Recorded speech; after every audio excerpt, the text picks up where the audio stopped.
apabila seorang budak wanita melahirkan tuannya. Dan pada saat ini, di akhir zaman ini, hampir kita jumpai, hampir kita temui di setiap rumah-rumah, bahkan adanya seorang anak yang durhaka terhadap orang tuanya. Bismillahirrahmanirrahim. Assalamualaikum warahmatullahi wabarakatuh. Alhamdulillahi rabbil alamin. Wassalatu wassalamu ala ashrafil anbiya'i wal mursalin wa ala alihi wa ashabihi wa man sara ala nahjihi ila yaumiddin. Rabbi shrah li sadri wa yassir li amri wahlul 'uqdatam min lisani yafqahu qawli. Para pemirsa yang dirahmati oleh Allah Subhanahu wa taala, pernah suatu ketika Rasulullah sallallahu alaihi wasallam didatangi oleh sosok laki-laki yang berpakaian serba putih dan berambut hitam. Pada saat itu mendatangi Nabi sallallahu alaihi wasallam menanyakan, "Ya Muhammad, akhbirni anis sa'ah." Wahai Muhammad, kabarkanlah kepadaku tentang kapan datangnya hari kiamat. Maka Nabi sallallahu alaihi wasallam menjawab, "Mal mas'ul anha bi'alama minas sa'il." Ya. Yang ditanya tidaklah lebih tahu daripada yang bertanya. Dan pada saat itu laki-laki ini menanyakan kepada Nabi Muhammad, sebutkan tentang tanda-tandanya. Fa'akhbirni an amaratiha. Jelaskan tentang tanda-tandanya.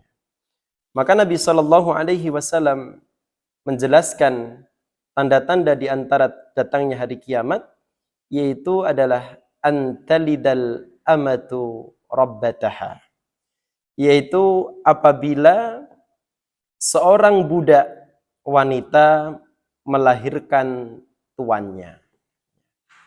Apa maksud daripada budak yang melahirkan tuannya ini?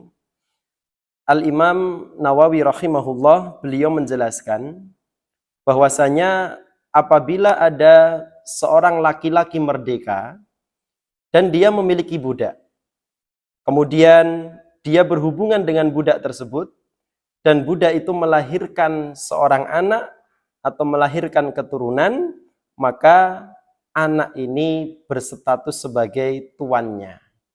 Nah, ini adalah merupakan pendapat Imam An-Nawawi dan pendapat ini mewakili mayoritas dari pendapat para ulama.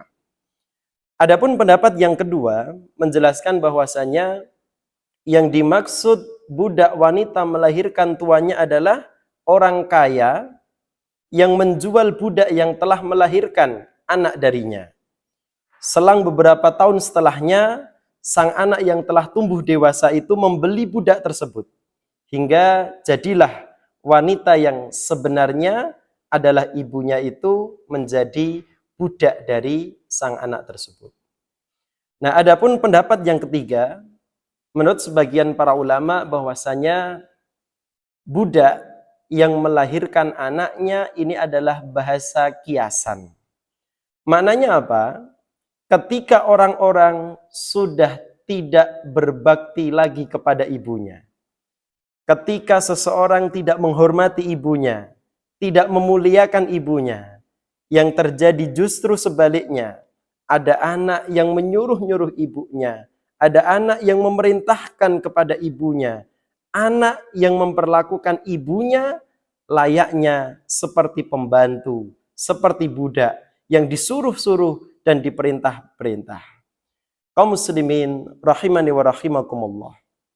Syekh Mustafa Dib Al-Bugha dan Syekh Muhyiddin Mistu di dalam kitab Al-Wafi menjelaskan bahwasanya makna antalidal amatu rabbataha adalah banyak anak yang durhaka kepada orang tuanya, mereka memperlakukan orang tuanya seperti perlakuan tuan terhadap budaknya. Adapun dari tiga pendapat para ulama ini, pendapat pertama dan pendapat yang kedua dahulu pernah terjadi. Adapun intensitasnya tidak dapat dipastikan. Apakah hanya beberapa saat atau itu sering terjadi. Namun makna yang ketiga ini sungguh saat ini kita mengetahui dan kita melihat dalam intensitas yang sangat besar sekali. Tidak sedikit terjadi ibu diperlakukan seperti pembantu oleh anak kandungnya sendiri. Dan pada saat ini, di akhir zaman ini, hampir kita jumpai, hampir kita temui, di setiap rumah-rumah bahkan adanya seorang anak yang durhaka terhadap orang tuanya. Kaum muslimin wal muslimat, para pemirsa yang dimuliakan oleh Allah Subhanahu wa taala, dari hadis ini kita dapat mengambil sebuah pelajaran bahwasanya dalam kehidupan ini tiada keberkahan, tiada pintu surga yang lebih utama melainkan dengan berbakti kepada kedua orang tua, khususnya adalah ibu kita. Sebagaimana Nabi sallallahu alaihi wasallam bersabda, ridallah fi ridal walid. Keridaan Allah ada pada keridaan kedua orang tua. Dan kemurkaan Allah wa suhtullah fi suhtil walid. Kemurkaan Allah ada pada kemurkaan kedua orang tua. Barakallahu fikum ala husni ihtimamikum. Semoga dapat menjadi ibrah, pelajaran untuk kita semua agar kita menjadi anak-anak yang salih, senantiasa mendoakan kebaikan untuk kedua orang tua kita. Barakallahu fikum. Assalamualaikum warahmatullahi wabarakatuh.